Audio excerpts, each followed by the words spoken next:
Isang magandang umaga po, Ka Diego. Ako po ay medyo minamalat.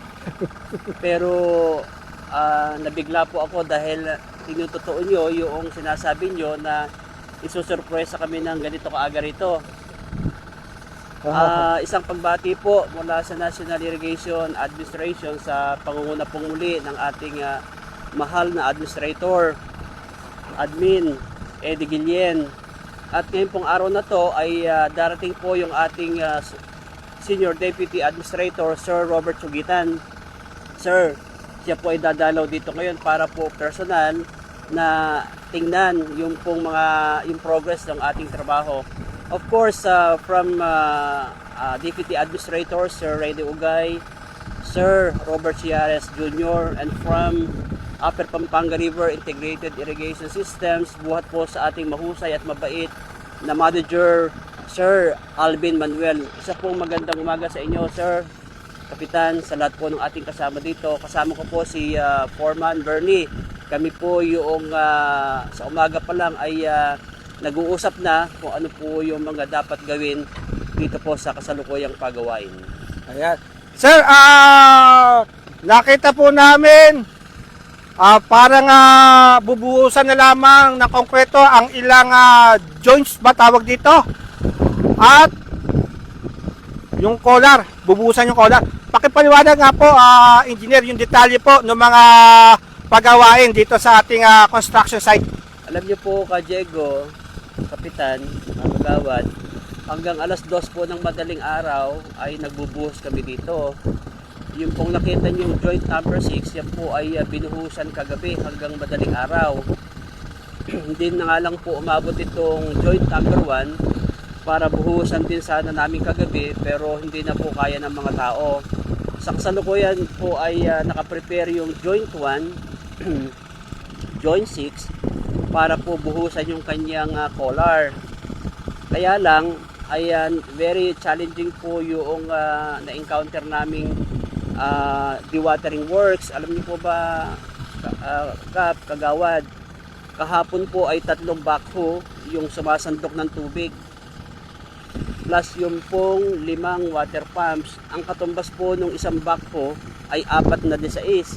Ay di 4 times 3, sir, ilan po? 12 16, saka po 5 na 4. Ganun po kalakas yung pinagsasama-sama naming bomba, pero hindi po mapatuyan, Kagawad. Talagang ngayon pong araw na to ay gagawa pa rin ng paraan si Foreman kung paano po dagdagan pa yung mga bomba, kasi baliwala po yung paghitit namin ng tubig kung hindi po sila makapaglalagay ng steel beams. Doon po sa ating kanan, makikita nyo po, ayun po yung mga steel beams.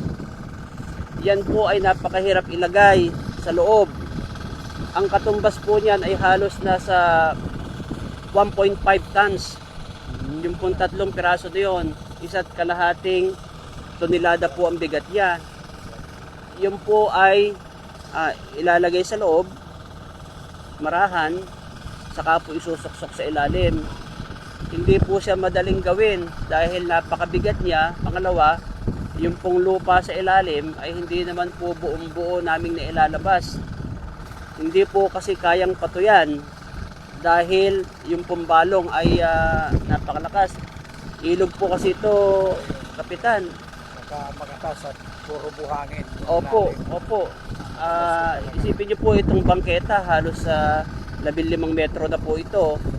Meron pa po kaming steel sheet pile sa loob.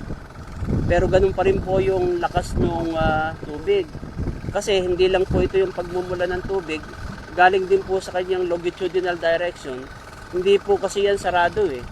Butas yan, kaya pwede magdaan cap sa ilalim, hindi sa harapan, hindi sa likuran, kung hindi doon sa kanyang kahabaan ba.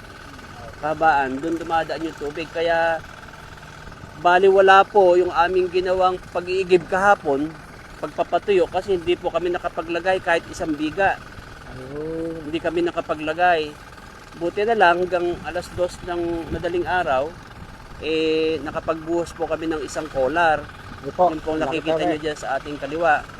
Kaya ngayon po maghapon, pipilitin po ni Foreman na dagdagan yung bomba dahil meron pang 18 na, tama ba Foreman? Meron mga 18 na tubo na i-install nila at susubukan at gagawin po namin yung talagang pinaka mabisang paraan kung paano po namin ito mapapatayo, Ka Diego.